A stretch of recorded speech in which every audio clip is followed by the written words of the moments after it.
Welcome to the Connor's Corner segment of Ask the Lawyer. A couple of weeks ago, my wife and I were watching a film on the Western Channel, Rio Grande. And then a couple of weeks later on Turner Classic Movies, they replayed the classic film, The Yearling. And, it came to our mind, where's Claude Jarman Jr. today, the real star of The Yearling? And here he is with us today on Connor's Corner. How you doing? I'm doing great. I'm delighted to be talking with you. Okay, The Yearling.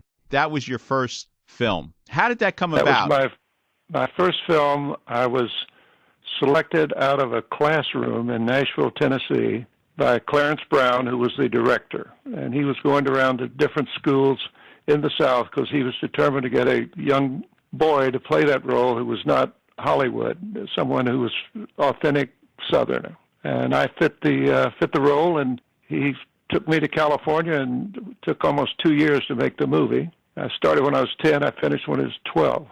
So it took a long time because you were dealing with animals, and it was just a very challenging piece of work to accomplish. Now, your father was Gregory Peck, and your mother was Jane Wyman in the movie. That's correct. Gregory Peck really was not. Well, I mean, he was a known actor, established, but he really wasn't in Hollywood that many years when the filming started. No, this was really, he had made two other movies. He'd made a film called Keys of the Kingdom. That sort of got him some notoriety. And then he'd made Duel in the Sun. And those two films, and this was the third film, I think, that he was in, The Yearling. So he was really quite unknown, basically, but he was certainly well known soon after. And, of course, Jane Wyman had just made, she was kind of a dance hall girl, not really doing that much. And she was in something called The Lost Weekend with Ray Milland. And then she actually came into the movie after we'd been filming for about 3 months. They replaced another woman who was playing my mother with her, which sort of delayed things because we had to go back and reshoot some scenes that the other person had been in. But they were both wonderful people. And I sort of lost track of Gregory Peck for a long, long time. And then in '95, I went to the Oscars when, I don't know if you remember, they had everyone who had received one, they had on stage. And I was there, and he was there. And I went over and said hello to him. And he took me over to his wife and introduced me. He said, Monique, this is my son. So it was kind of fun. And Jane Wyman, she made a series up here in the Napa Valley. So I used to see her when she was doing it. I think it was called Falcon Crest. So I kind of kept in touch with them. And, obviously we spent a year together. So it was like bonding pretty much. Now, was she married to Ronald Reagan at the time? Yes, she was. In fact, we did some location work up at Lake Arrowhead and outside of Los Angeles, and he showed up in his uniform because he was just getting out of the Army at that time. But that, I think soon after, I think they got divorced not too long after that. Now, obviously, you received a lot of critical acclaim for your performance in The Yearling. You're how old at this time, 12 years old?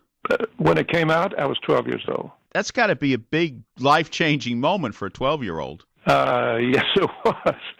It really was, and at that time I kept working. I made 4 or 5 more films at MGM, so I was working quite a bit.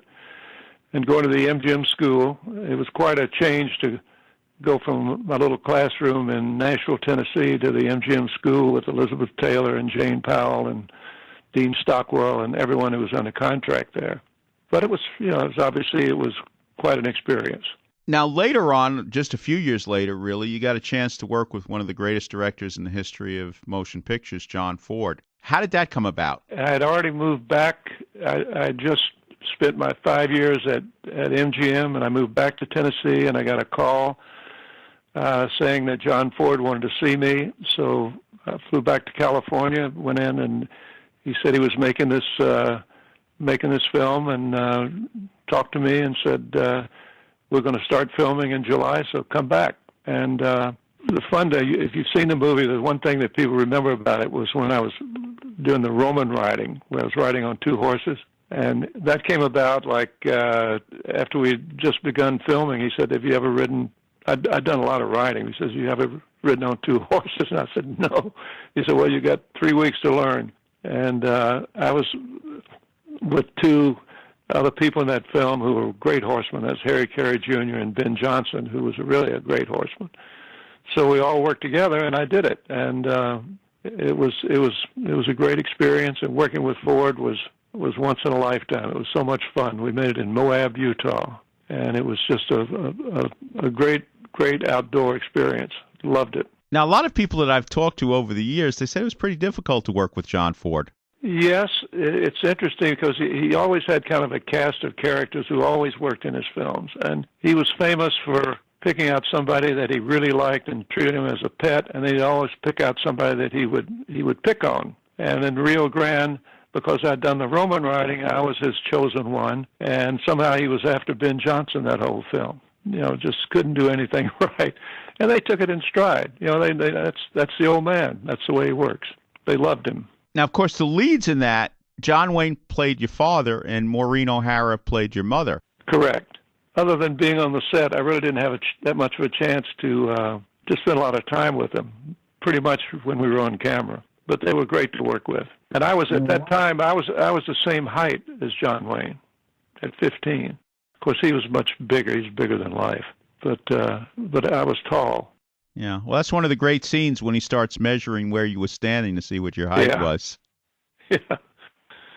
The other film that everyone seems to talk about, and it's kind of made a revival, is Intruder in the Dust, which was a film based on a lynching in Mississippi, and it was a William Faulkner story. And it was a film that Clarence Brown wanted to make, and MGM, L.B. Mayer did not want to make it. They were into having all these musicals and Singing in the Rain, et cetera. And Clarence Brown said, let me make this movie. And I said, you're going to make it. Well, they made it, and they didn't know what to do with it, so they basically buried it. It never really got any traction until probably 15, 20 years ago, where people began more sensitive to race relations, and they came back, and it's in this film noir series of films that are around the country, so it does have a rebirth, which is kind of gratifying for me. Yeah. That the film is very similar to Kill a Mockingbird, and of course, if you don't realize that this was made years before To Kill a Mockingbird. Exactly. And had MGM wanted to spend some money on, instead of David Bryan, they probably would have had Gregory Peck in it. But they didn't want to spend any money on making that film. It was made for, I don't know, less than $1 million. And it was made the whole film was made in Oxford, Mississippi. And I assume it didn't do well from the way you're talking. No, it didn't. And it's to me, it's delighted it's kind of had a rebirth. And I've been to a couple of showings of it with these film noir festivals around the country. Now, of course, some of us remember from just those fun westerns, one with Joel McCrea and one with Randolph Scott. What was it like working with those guys? That was great fun. The Outriders was made in Kanab, Utah, which is at the northern rim of the Grand Canyon. And it was Arlene Dahl and Barry Sullivan, Joel McCrea. It was at a time when I seemed to be doing a lot of westerns, and I loved riding horses, and I loved being outdoors, and it was a great experience, and that came after I'd made Intruder in the Dust. Hangman's Knot with Randolph Scott. I was a senior in high school in Nashville and got called to come out and be in that film, and I think it was the first movie that Lee Marvin made, and I always claim that I was the first guy to kill Lee Marvin because I shot him in the film. Right. And it was a film that was made in Lone Pine, which is outside of in Southern California, and the shooting script, it was made in 18 days. That film was made in 18 days. Yeah, it was Randolph Scott and Donna Reed and Lee Marvin. Now, you had some of the same character actors in some of the films, like Chill Wills was in The Yearling, he was in Rio Grande. I think Clem Bevins was in The Yearling and the Randolph Scott Hangman's Knot. I don't remember him being in Hangman's Knot. I guess maybe he was. Well, anyway, obviously Chill Wills was, reunited with him in the Yearling, and he also had a great role in Rio Grande. He was a very interesting actor, great personality. Getting back to Rio Grande, again, the actors, when you go down the list, even the Victor McLaglen, J. Carrol Naish, of course, Ben Johnson and Harry Carey Jr. Ken Curtis had a small part in that film. Ken Curtis at that time was part of the Sons of Pioneers. And it's interesting because he had a wonderful voice. And you saw it. I mean, he really had a wonderful voice. and it's hard to sort of equate him with his later years when he was on Gunsmoke playing Chester. But he really was quite a good singer. Now, years later, or a couple of years later, you did a film for Disney with Fess Parker and Jeffrey Hunter, and again another group of great character actors, including yourself. How did you get into that, and what was it like working on a Disney movie? It was interesting because I was a senior in college at Vanderbilt, and I got a call asking if I wanted to come down to Clayton, Georgia, and be in this film. And so I dropped out of the fall quarter at school, and Harry Carey Jr. was in that film also. Disney was there. He came down and was on the set a couple of times. And that's the film. That's an area down Clayton, Georgia, where they made Deliverance. So we were really in the back country. I don't think the film was particularly that great, but it was fun working on. Fess Parker was quite a successful guy, and then he went on, with Davy Crockett, and ended up being a big hotel guy and a wine guy up in Santa Barbara. Very successful businessman. Jeffrey Hunter and Harry Carey Jr., of course, were in that film, and the same year, The Searchers was released. Which film was shot first? I think The Searchers. Yeah, I'm sure it was. Okay, so they came from the set of The Searchers to do the Disney picture. Yeah, because The Searchers was made, I think, even before. It was right after Rio Grande. It was right during that period. That was a big film that Harry Carey Jr. sort of was really had a great role in. But they were all it was all in that era of Fort Apache, and She Wore a Yellow Ribbon, Rio Grande, and The Searchers. So it was all during the late 40s, early 50s. And the Great Locomotive Chase was made in, I think, 55.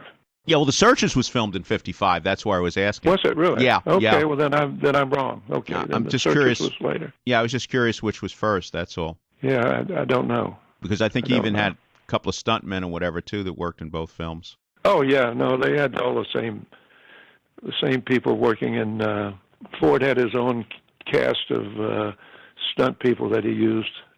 In fact, the guy Freddie Kennedy, who was the guy I had to fight with in Rio Grande, he was a stuntman. And when they were making, I forget what the film was, they were down in Louisiana later. The Horse Soldiers. Horse Soldiers. And they had an extra day, and Ford thought, well, I'll give these stunt guys an extra day, to make some money, and he put in some extra scenes, and Freddie's horse rolled on him, and he was killed. So that was really a downer during that period. But he was trying to give these guys some extra work. Now, for those who remember Rio Grande, that's the guy who you have the boxing match with. That's right, yeah. But he always had some of those guys with Ward Bond when he did Wagon Master. They all kind of moved together. Now, you happened to make a wagon train. Was that with Ward Bond? Yes. Just one. I was in the Navy in California, and just one episode. Then I did one other episode later in life when I was in San Francisco, when I was in the last episode of Centennial, the Menschner series. Yeah. Now, I'm sorry, I didn't really watch that, but what did you play, and what was it like? Oh, it was a terrible role, because I played some guy who ends up killing his family and killing himself.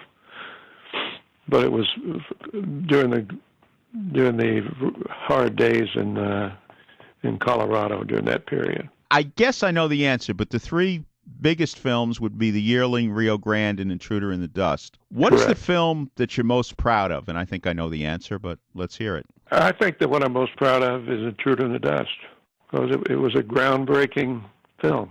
You're relatively young in 1960. Yep. Did you want to continue acting, or it just didn't work out, or what happened? I don't know. I think the film industry at that time really was undergoing a lot of real transformation. People didn't know how to do TV.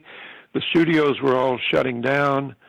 It was just utter chaos. And at that time, I was going back and forth to Nashville, and I just thought, well, I just would rather move back and work a little bit. But in Hollywood, you got to be there. If they want to see you, they want to see you. And they say, well, he's in Nashville, they're not going to call you. So I just kind of dropped out, really. And then when I got out of the service, I got out of college, and I went to the Navy. I got married, had a couple of kids, and decided I didn't want to pursue it anymore. And when I moved to California in 1965, I took over and ran the San Francisco Film Festival for 12 years. And that was a great experience because I was able to meet a lot of people that I'd worked with, and they would come up, to the festival. So I sort of kept my hand in. And then I was a executive director of a film called Fillmore, which was the last days of Bill Graham closing the Rock Palace in San Francisco. And that was something that I enjoyed doing, and that was kind of the final thing I did. And since then, I've been, living in Marin County. I live here with my wife. I have twin daughters who are 22 years old, who just got out of college. I have older kids who live back east. So I have 7 children.